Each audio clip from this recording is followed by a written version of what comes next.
Bismillahirrahmanirrahim. Assalamualaikum warahmatullahi wabarakatuh.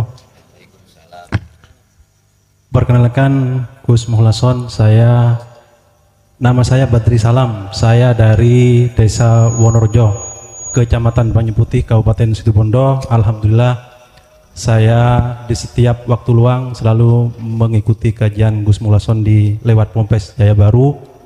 Alhamdulillah, walaupun saya tadi kesasar sampai ke Bangsering, akhirnya bisa ketemu. Alhamdulillah. Oke. Pertanyaan saya, Gus, berkaitan dengan takdir. Karena selama perjalanan hidup saya ini, selama kurang lebih sudah 38 tahun ini, perjalanan kajian saya hanya sampai pada syariat. Yang akan saya tanyakan pada malam hari ini berkaitan dengan surah Al-Hadid ayat 20 atau 21 yang bunyinya kurang lebih a'udzubillahi minasyaitonirrajim, bismillahirrahmanirrahim. Ma asaba min musibatin fil ardi wala fi anfusikum illa fi kitabim min qabli an nabra'aha inna dzalika 'alallahi yasir likai la ta'sau 'ala ma fatakum wa la tafrahu bima atakum wallahu la yuhibbu kulla mukhtalin fakhur. Yang kurang lebih artinya, segala sesuatu yang menimpamu di bumi ini, yang segala musibah yang terjadi di alam semesta ini juga termasuk yang terjadi pada dirimu sekalian, bahwasanya semua itu sudah ditakdirkan oleh Allah Subhanahu wa taala melalui takdirnya. Kalau dalam tafsir Ibnu Katsir itu kurang lebih 50.000 tahun sebelum langit bumi ini diciptakan. Kenapa begitu? Bagi Allah, inna dzalika 'alallahi yasir. Begitu itu mudah bagi Allah. Agar kenapa? Likaila ta'saw 'ala ma fatakum. Agar engkau tidak terlalu gembira terhadap apa yang diberikan Allah kepadamu dan tidak engkau bersedih hati apabila sesuatu itu luput darimu.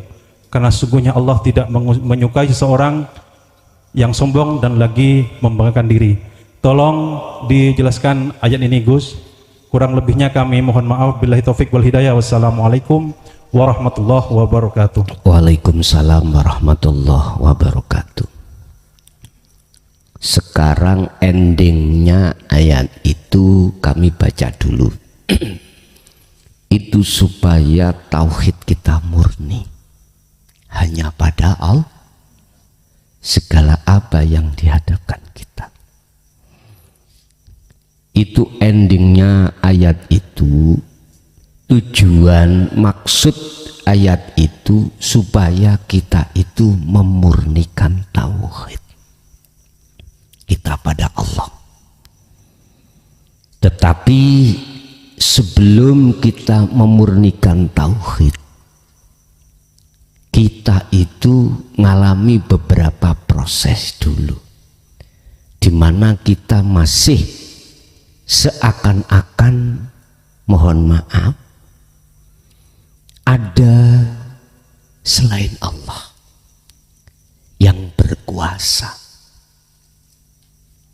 Kita di dalam diri kita ada selain Allah yang berkuasa, dan itu pun juga tertuang dalam ayat lain yang isinya gini: jikalau kebenaran itu datangnya dari Allah, jikalau datangnya kesalahan atau datangnya kemaksiatan, kejelekan itu disebabkan karena nafsumu sendiri.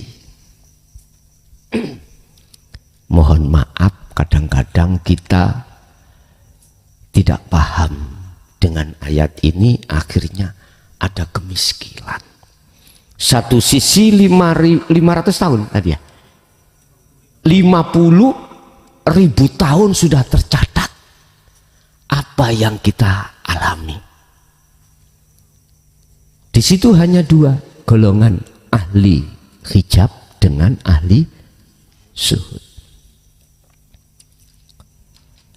Bapak Ibu, mengapa kita harus protes pada Allah? Kalau saya sudah dijadikan ahli hijab, ngapain? Ya sudah Bapak, karena sudah ketetapan Allah. Nah, ini mohon maaf, akhirnya hukum syariat tidak berlaku. Gitu?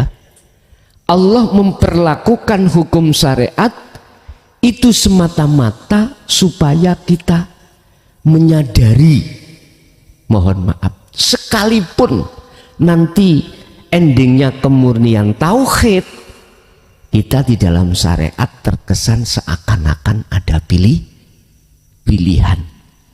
Memang secara syariat kita manusia itu terkesan ada pilihan. Sudah dijelaskan. Jikalau kau taat, tempatnya di sini. Lah kan nggih? Jikalau kau ingkar, maksiat, tempatnya di sini. Mengapa itu digelar oleh Allah? Mengapa itu disampaikan oleh Allah? Antara yang baik dengan yang buruk di dalam hukum syariah. Mengapa? Padahal satu sisi 50.000 tahun itu sudah dituliskan. Sudah dituliskan. Kalau kita melihat 50.000 tahun kan akhirnya tidak boleh antara ahli hijab dengan ahli zuhud gojok-gojokan, milih menangi dewi lah, nggak boleh, Pak ya? Nggak boleh. Karena itu sudah ketetapan Allah. Memang iya Pak, kalau sudah ada di ketauhidan murni itu memang tidak ada. Kalau kita sudah duduk di situ, memang sudah nggak ada penguasa ganda, nafsu nggak ada, yang ada cuman cuman mengapa dihadapkan hukum syariat ini? Karena semata-mata kita itu ada kaitannya dengan inni ja'ilun fil ardi khalifah. Wa idh qala lil malaikati inni ja'ilun fil ardi khalifah. Karena kita diposisikan di dunia. Di dunia. Akhirnya seakan-akan kita punya pilihan antara baik dengan yang buruk. Makanya jangan disalahkan. Kalau Allah dawuh, manakala kebaikan datangnya dari Allah, bila mana kemaksiatan datangnya dari akibat dari dirimu sendiri. Udah. Ini sebuah proses, Pak. Sebuah proses di mana biar kita itu berlakunya hukum hablum minan nas. Di sini. Tapi ketika saat jenengan di dunia ini ruhaniyah sudah duduk di tauhid murni, bahwasanya 50.000 tahun itu sudah dicatat, nggak jadi masalah. Artinya apa? Ketika jasmani sampai iki di dunia itu diletakkan di tempat yang nggak enak, jenengan sibuk nyawang Gusti Allah, ditempatkan di takdir yang enak alias pasti, hatimu tetap sibuk melihat Allah. Sebab laksana duniawiyah enak gak enak itu seperti air laut, seperti air laut. Air laut itu laksana kesenangan dunia. Semakin kau meminum nggak akan puas. Air laut tuh ya. Artinya semakin kita kaya, kita nggak akan puas. Cuman pertanyaannya adalah, apakah kita yang disetir dunia ataukah kita yang nyetir dunia? Akhirnya Allah memberikan petunjuk, jadilah kau seperti ikan di laut. Walaupun tiap detik berinteraksi campur dengan air laut, tapi dirimu tidak terpengaruh dengan asinnya air laut. Tadi itu Pak, saya makan di rumah apung, nggih matur suwun. yang dihidangkan itu air laut. Saya bilang, di Mojokerto nggak ada ini ikan air laut. Coba, ayo dimakan asin apa enggak? Ternyata enggak itu. Apa kuncinya? Dia kok gak asin? Karena dia di dalam air dalam keadaan hidup. Yang namanya ikan tahu, ikan tempe campur dengan air asin hanya berapa detik itu loh Pak Ibu. Sebelum jenengan goreng dia, mengapa kok asin? Apa perbedaannya? Padahal sama-sama makhluknya. Oke, nggak ada ruhnya. Sebetulnya itu sama dengan kita, Pak ya. Bila mana ruhaniah kita mati, ya, ruhaniah mati bukan sing dipendem nih, bukan ya. Yes, kita satu sisi dikatakan hidup, tapi hati kita di mata Allah itu mati. Udahlah, pasti ruhaniah kita terkontaminasi, terpengaruh dengan dunia. Akhirnya kita yang dikuasai dunia. Udah dikatakan dinas Allah dalam surat At-Takatsur, alhaakumut takasur. Semakin lama kau bermegah-megahan dengan dunia, maka semakin lalai kau pada Allah. Sampai hatta zurtumul makobir, sampai mati. Iya Pak. Berarti jadilah ikan kau seperti ikan yang hidup di laut. Jangan jadi kau ikan tahu atau ikan tempe. Kalau jenengan sudah jadi ikan di laut, maka takdir enak atau enggak enak yang sudah Allah tetapkan tidak menjadikan hatimu itu gelisah, susah, khawatir, bahkan takut. Ala inna auliya Allah la khaufun alaihim walahum yahzanun. Jadi berarti ayat ini hanya berlaku bagi ahli syuhud. Kata-kata berlaku itu tidak ngefek. Manakala kita dihadapkan takdir enak atau enggak enak. Sehingga ikhtiar usaha yang muncul dalam diri sampean, yang tadinya secara hukum syariat yang katanya bisa merubah takdir, wis gak ngefek datang jenengan. Udah gak ngefek. Artinya gak ngefek, kemurnian bertauhid jenengan untuk mengesahkan Allah itu sudah mutlak kebenarannya. Tandanya itu tadi, la khaufun alaihim walahum yahzanun. Tapi ini gak berlaku bagi golongan kita sebagai ahli hijab. Artinya gak berlaku, artinya gak berlaku itu. Kita masih merasa ada pilihan, sehingga munculnya hukum ikhtiaro, usaha. Sebab kau gak ikhtiar, gak usaha, gak berubah nasibmu. Didasari dengan sebuah ayat, aku tidak akan merubah nasib sebuah kaum jikalau kaum itu tidak merubah dirinya sendiri. Lah wis tambah kuat wis. Kita duduk di situ, akhirnya aku nih hamba iki susah untuk hilang. Susah.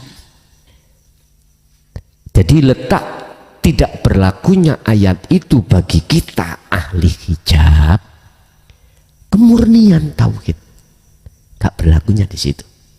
Sebetulnya takdir itu berlaku terhadap siapapun. Dan atau gini Pak, Kita ahli hijab gak sadar. Dengan ketidaksadaran ayat ini tentang masalah takdir itu sudah ditetapkan Allah, akhirnya muncul keakuan kita, berubahnya karena ikhtiar usaha kita. Biasanya begitu. Makanya kalau boleh saran saya, ilmu pengetahuan tentang hukum syariat itu penting. Lihat masa sampean, masa kita ibtidah, sanawi, aliyah, mondok. Kita harus belajar ilmu Al-Quran, ilmu balaghah mantek, ilmu alat, ilmu fikih, ilmu hadis. Berarti itu kita tempuh dengan cara kita mondok. Itu kalau masa-masa seperti jenengan ibtidah, sanawi, aliyah. Kalau masa jenengan iki nek cara kula sakniki wis wayahe belajar ilmu tentang ruhaninya. Syariat sampean saono sak bisa-bisanya. Karena kita miturut umumnya sudah umur tua begini, sudah mendekati Iku saran aja loh ya. Itu saran aja. Apa mungkin jenengan mondok ilmu alat, ilmu Quran lagi, ilmu hadis atau fuqaha seperti masa-masa anak-anak kita, mungkinkah? Ya mungkin sampai purun ya monggo.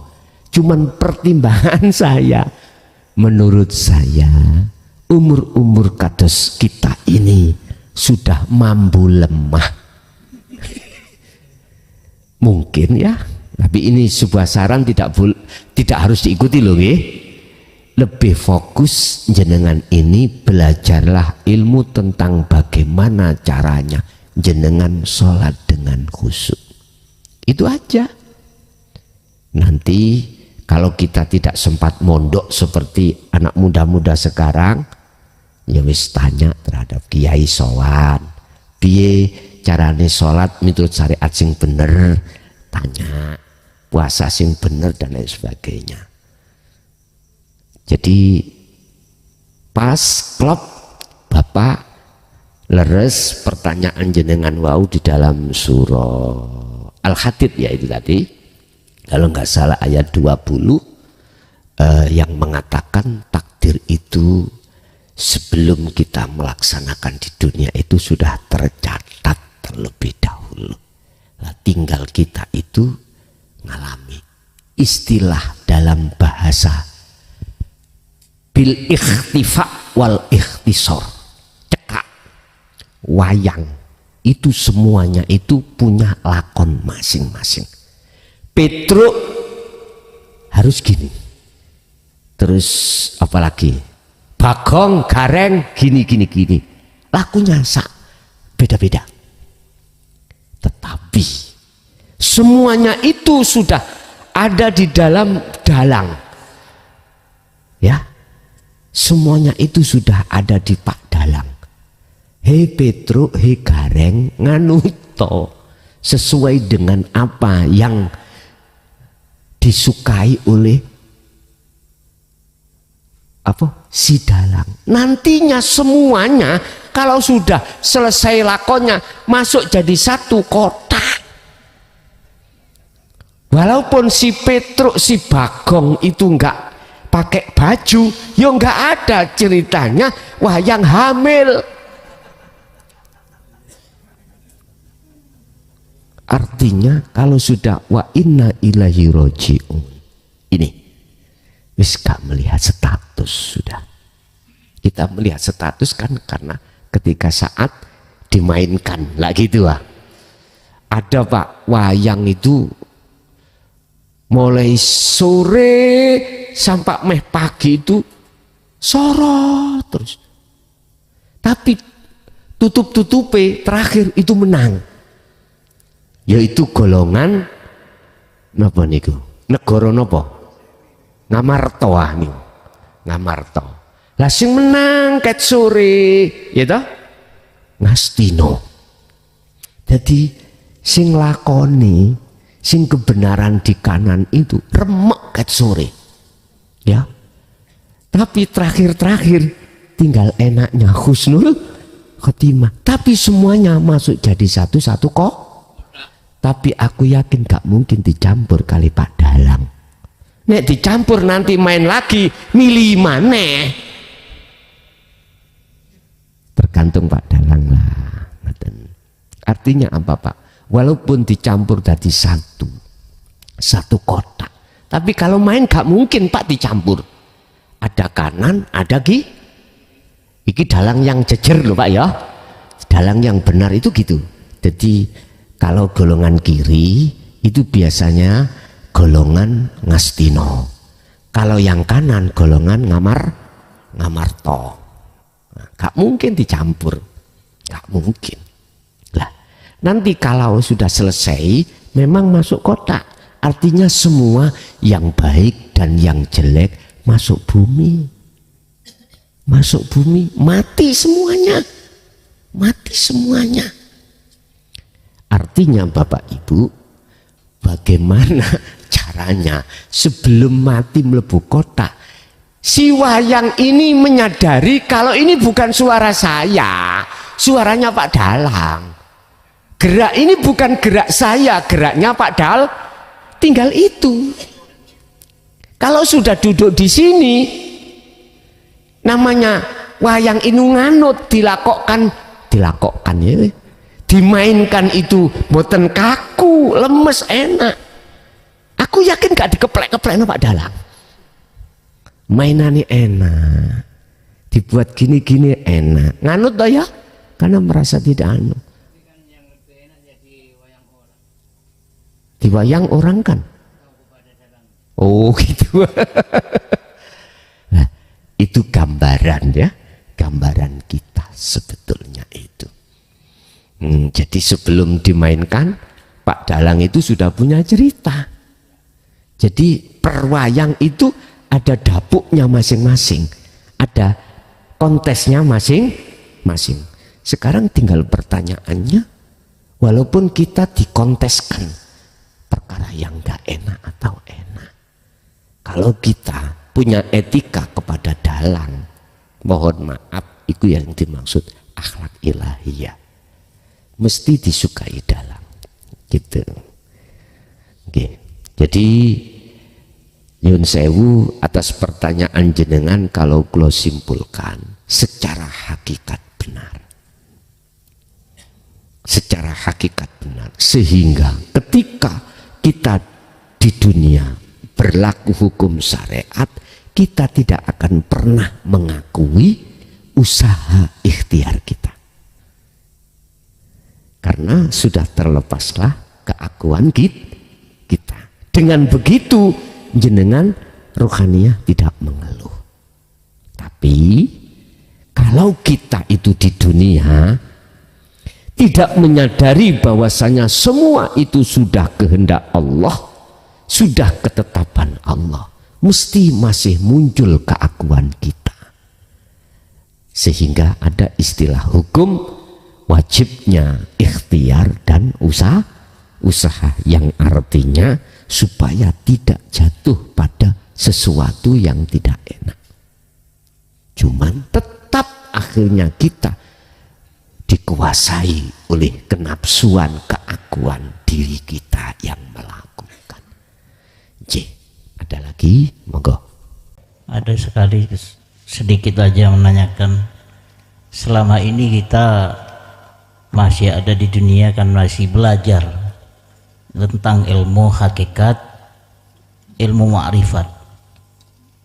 Terus bagaimana orang yang sudah meninggal wafat, dulunya dia kan ilmu hakikat ma'rifat ini kan terkesan ditutup-tutupi mulai zaman Sayyidina Ali sampai sekarang.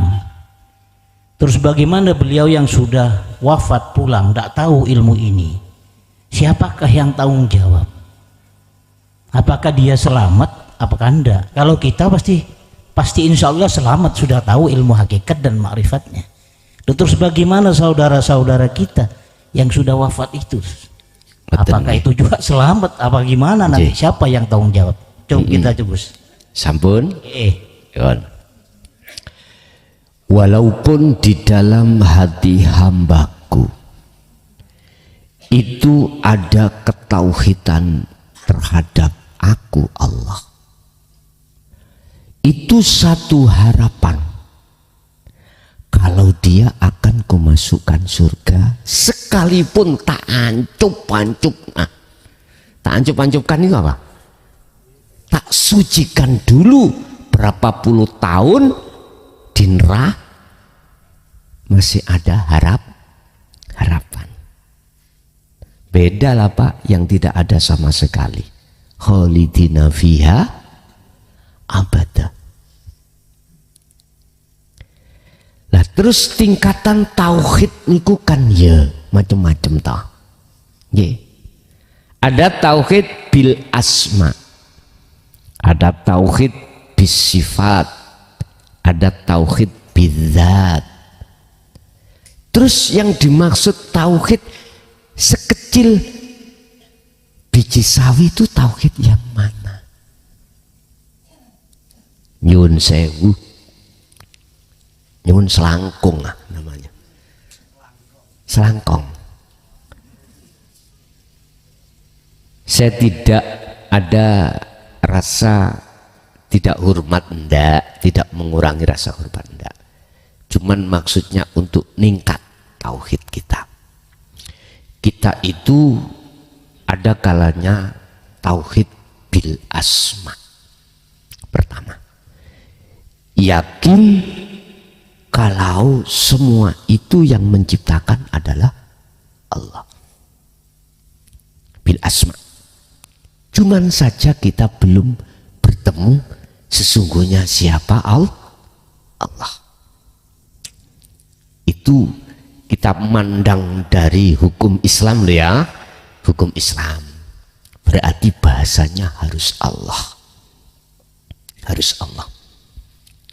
Tapi bagaimana orang-orang dulu yang menyebutkan Gusti Allah itu dengan bahasa Gusti Allah. Dulu-dulu orang kuno-kuno di sini ya. Gusti Allah. Bukan Gusti Allah. Tak ngerti dah. Sering niku kalau temukan sering katanya. Tinggal hatinya itu, beliau itu walaupun belum menyaksikan Allah dengan benar, dia apabila sudah bertauhid walaupun iku bil asma, kan bil asma itu kan belum bertemu Allah, itu ada harapan enggak? Sekarang kita masukkan di dalam surah Al-Isra ya, tadi 72. Barang siapa yang hatinya buta terhadap Allah, mangkana fi hadhihi a'ma fahuwa fil akhirati a'ma wa adhallu sabila. Dia akan buta, gelap yang terjadi, bahkan lebih gelap lagi, wa adhallu sabila, jalannya. Lah, di sini Bapak ada harapan. Sebab di situ tidak ada khalidina fiha abadan. Kita versi secara agama Islam ya. Kita tidak melibatkan agama lain dulu. Nah, asma ini harus naik ke sifat. Mestinya loh. Mestinya harus naik ke sifat. Sifatnya Allah itu bagaimana? Akhirnya maha ini, maha itu, maha ini, dan lain sebagainya. Aku yakin kita golongan orang syariat sudah tauhid bil asma, sedikit banyaknya itu punya bil sifat. Bisifat, walaupun belum ketemu. Allah iku wujud, wujud sing bagaimana tidak tahu padahal. Allah itu kodam. Pokoknya dulu. Nah ini terdahulu dan seterusnya. Lah, alias ini dikatakan kita itu buta. Diteruskan, lah ini bidzat. Ya. Asma bisifat bidzat. Zat inilah yang kumaksud hidup itu. Inilah golongan-golongan ahli syuhud. Kalau ini sih dijamin sudah. Akhirnya bisa mengatakan Allah bil af'al. Ya, otomatis bil af'al ini hanya ahli syuhud karena dia sudah bertauhid bidzat. Kalau kita ahli hijab hanya bil asma wa bis sifat. Ini cuman di situ entah berapa puluh tahun dia ancup-ancupnya dulu, itu urusannya Allah, udah.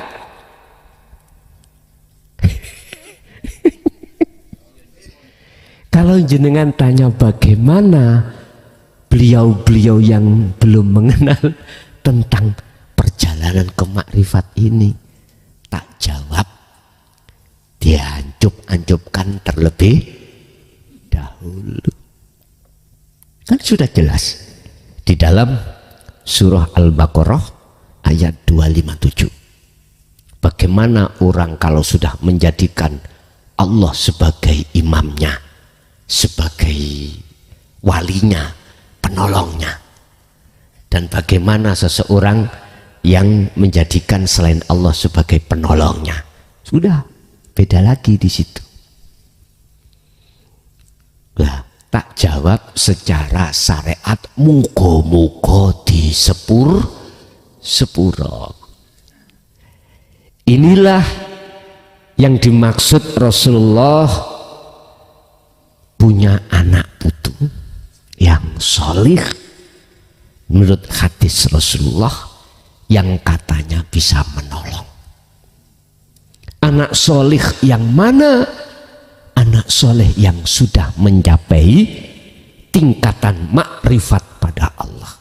Sebab kalau sudah sampai tingkatan makrifat, hakikatnya yang menolong iku Gusti. Ya kalau syariat anak, kalau syariat yang kasih syafaat Rasulullah Muhammad. Secara hakikat, kul lillahi syafa'atu jami'an. Jelas. Tinggal kita memandang dari kacamata mana. Itu aja. C. Hablum minas kita sebagai anak, ya udah kita kirim apa sebisa kita.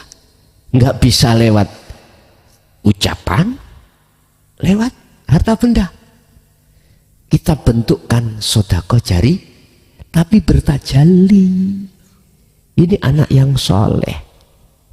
Anak yang soleh berarti sudah tidak ngaku-ngaku dirinya yang melakukan.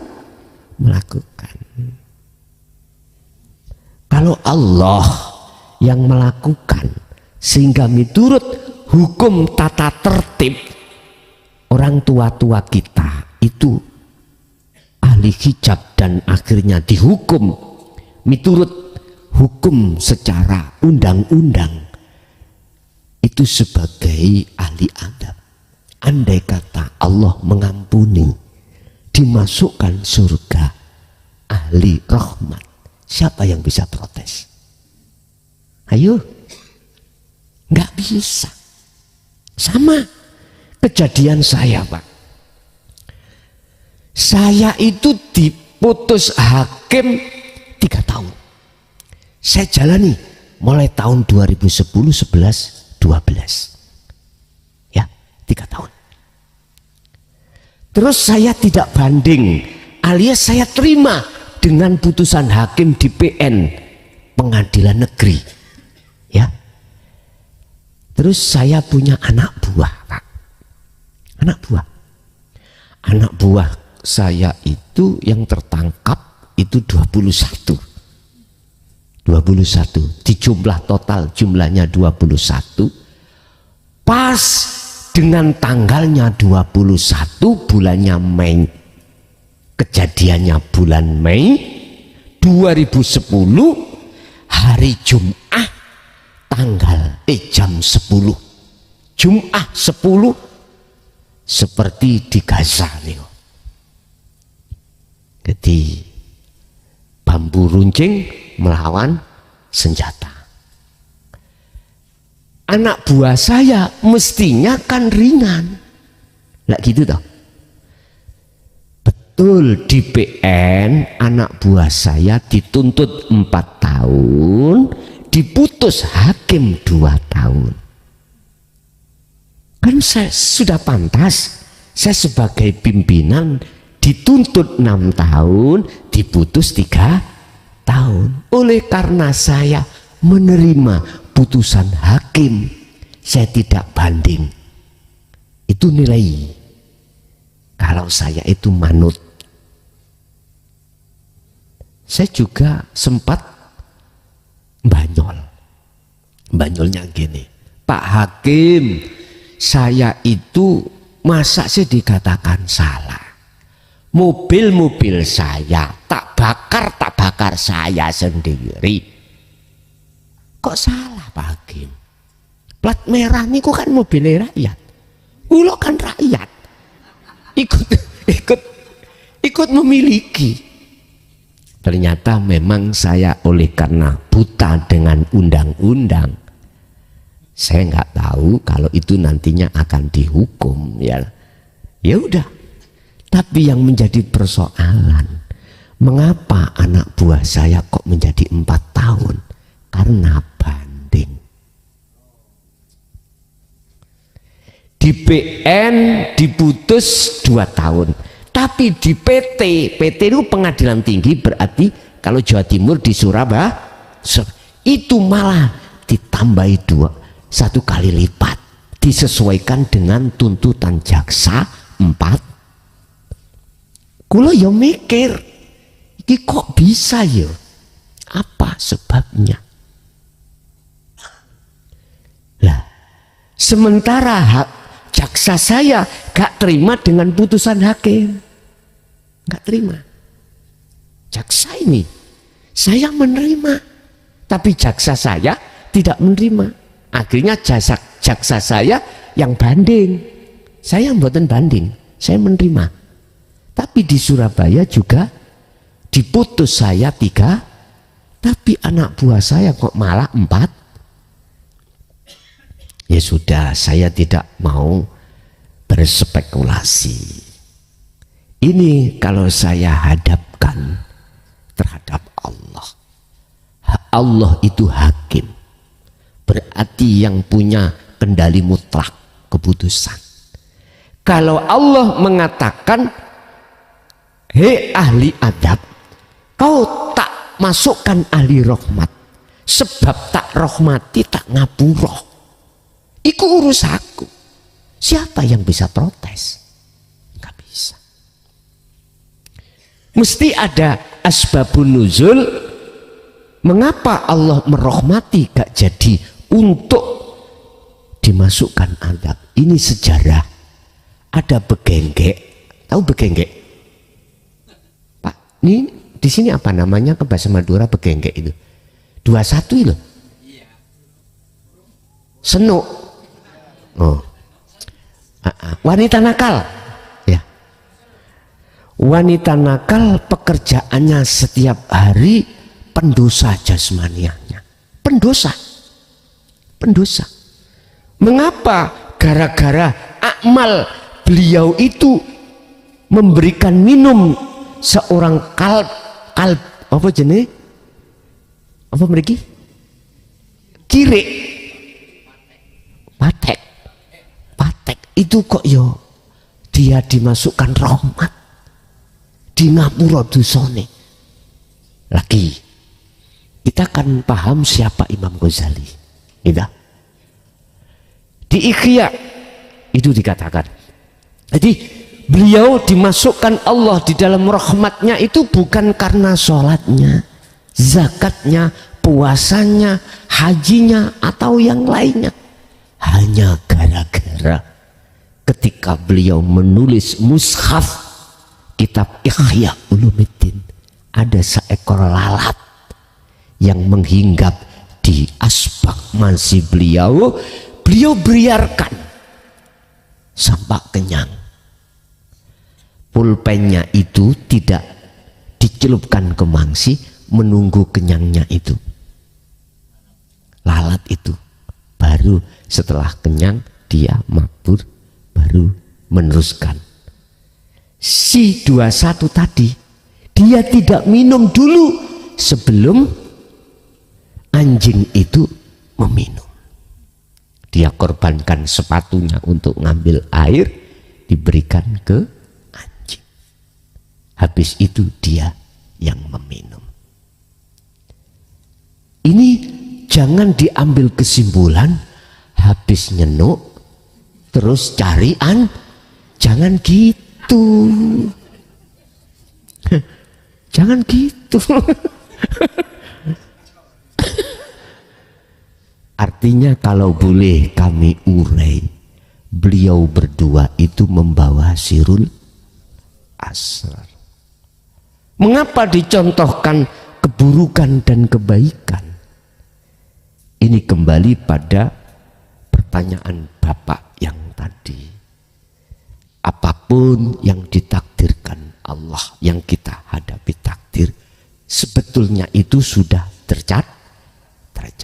Tinggal ruhaniah kita itu mengetikakan terhadap Allah. Yuk, di situ. Ya, semoga-moga saudara-saudara kita, ya, yang memang betul-betul belum sampai terhadap itu, tidak saya ucapkan namanya. Malam hari ini kita kirim Fatihah satu kali aja dengan hati bertajalli pada Allah. Ghafarallahu lahum min dzambihim wa kafir anhum sayyi'atihim. Lahumul Fatihah. Assalamualaikum warahmatullahi ta'ala wabarakatuh. Waalaikumsalam. Nama saya Ali Mansur dari Wongsorjo. Saya mau tanya Gus, masalah rasa. Soalnya kita masalah rasa. Soalnya kita rasa ya. Soalnya kita semua kan punya rasa. Betul. Antara kenyang dan tidak kenyang. Berarti yang mengetahui rasa kan. Terus apa bedanya dengan Allah dan rasa? Kok sama-sama bisa mengetahui? Mohon penjelasannya antara rasa. Mohon maaf. Gitu. Assalamualaikum warahmatullahi taala wabarakatuh. Rasa itu sesungguhnya tidak pernah bohong. Kalau rasa yang ada pada diri kita itu lapar, nggak bisa bohong. Lapar mestilah lapar. Akhirnya kita makan, jadi kenyang. Pindah, akhirnya rasa lapar jadi rasa kenyang. Apa perbedaan rasa dengan Allah tadi, gitu ya? Iya. Perbedaan rasa dengan Allah. Oke. Kalau yang dimaksud Allah itu bukan isim, bukan sifat, tetapi zat hidup. Kalau hidup zat itu bukan yang dimaksud sifat, maka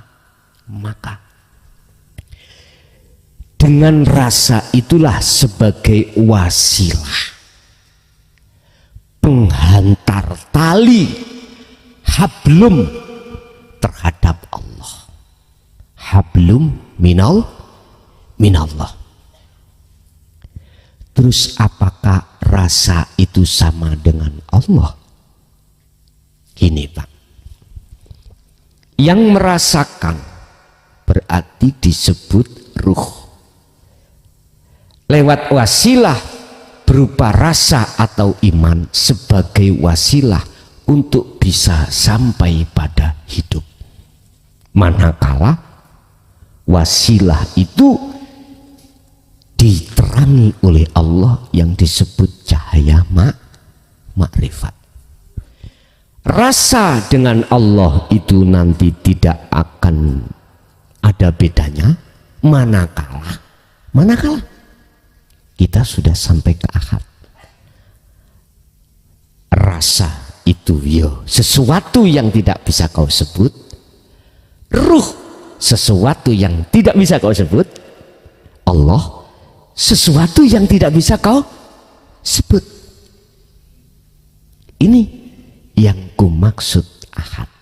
Jadi jawaban saya, manakala jawaban sudah sampai di wilayah ahad, maka la farqa bainahum, semuanya tidak ada bedanya karena satu pelaku.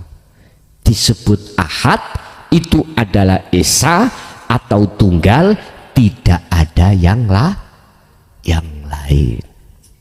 Tetapi kalau jawaban saya itu sebelum di ahad, ya beda. Rasa adalah wasilah yang benar sebagai penyambung antara ruh dengan Allah. Mungkin di dalam tentang masalah wasilah itu wajib di dalam surah apa ini, lupa saya. Insya Allah surat Maidah ayat 35 itu tentang wasilah. Wajib si hamba itu untuk sampai pada Allah harus mencari wasilah. Wasilah itu jalan, alat atau hubungan, tali langsung pada Allah. Ini. Jadi kalau di luar akad berarti jawab saya wasilah itu si makhluk, roh ya si makhluk, cahaya makrifat ya makhluk. Dikatakan makhluk, ada khalik yang menciptakan, begitu. Inji sampun. Bapak Ibu hadirin jemaah rahimakumullah, itulah apa yang kita terima dari Allah, sebuah ilmu yang khusus. Ilmu itu untuk semata-mata untuk menyadarkan ruhaniyah kita supaya betul-betul ruhaniyah ini beretika pada Allah, seperti halnya Rasulullah Sallallahu Alaihi Wasallam. Semoga estu betul-betul ilmu itu menjadikan buah kemanfaatan dalam diri kita dan keberkahan terhadap diri kita dan keluarga kita ila yaumiddin. Lahumul Fatihah. A'udzubillahi minasyaitonir